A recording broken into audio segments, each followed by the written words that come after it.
guys, DeAnna here. I'm going to make some bath bombs today. Talk to you about some of the stuff I use, where I buy it from. We're going to do a small batch.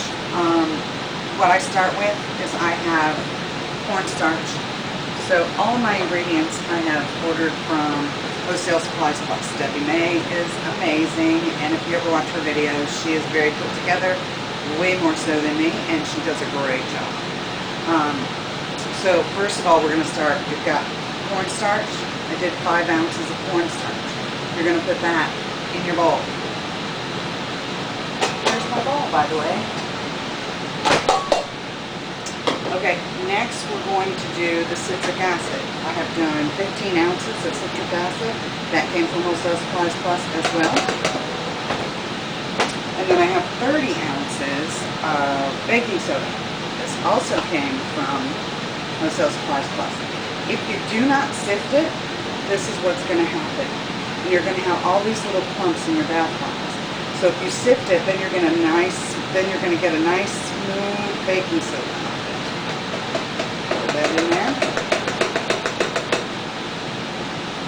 Okay, today I'm going to be using a monkey fart fragrance oil.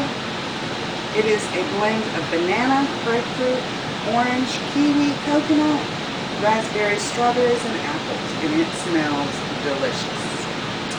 So I take one of these pipettes, and for half a batch, I do just 4 pipettes. And since the baking soda is on the top, it's not going to react with anything.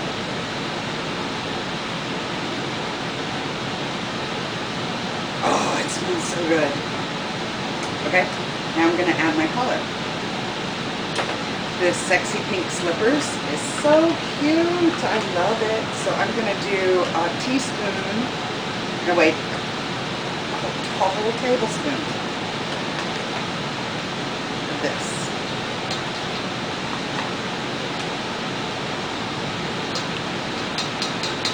This isn't something that I normally carry. This is something that I'm making just for Christmas. A little stocking stuffer for kids. Everyone comes in looking for stocking stuffers, and it's kind of fun. It's called Monkey Fart. So, okay, and then I'm going to do a ½ teaspoon of the Super Copper Code Mica, and it is a super glitter, and it is awesome. Okay, next thing I want to talk to you about the Shea 50.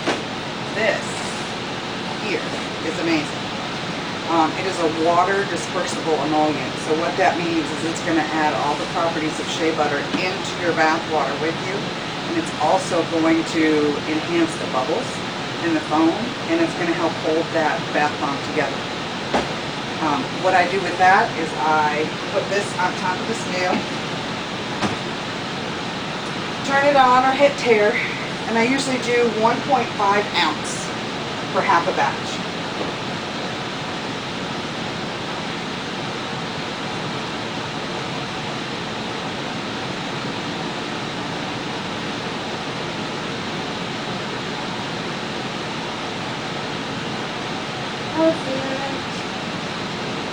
Okay, so since I've got everything in there, I'm going to put this right on the mixer.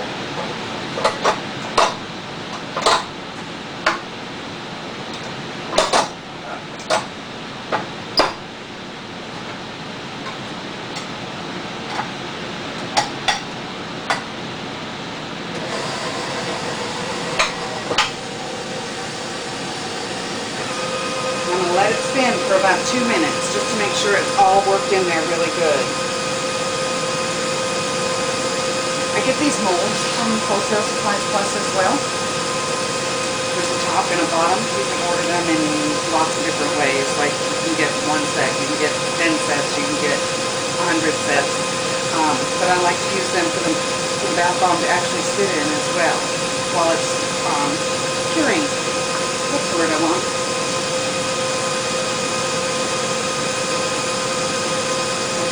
Ready.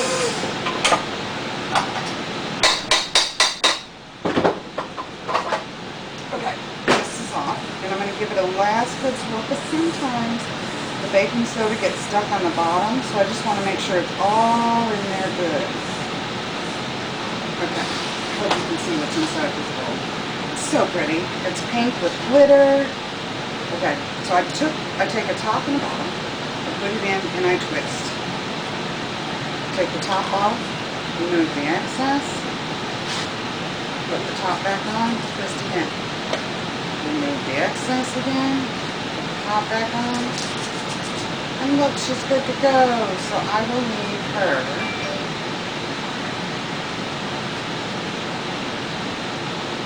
sit right here for 24 hours. Then we'll do the rest of the batch. And when they're ready to unmold, I'll come back and unmold them so you can see how beautiful they are. Okay, we're back again. We're going to unmold some of these bath bombs, show you how we wrap them, and then we're going to show you one in action.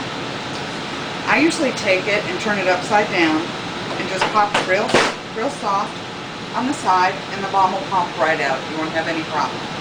After we get them done, wrap them in pink tissue, put a label on it,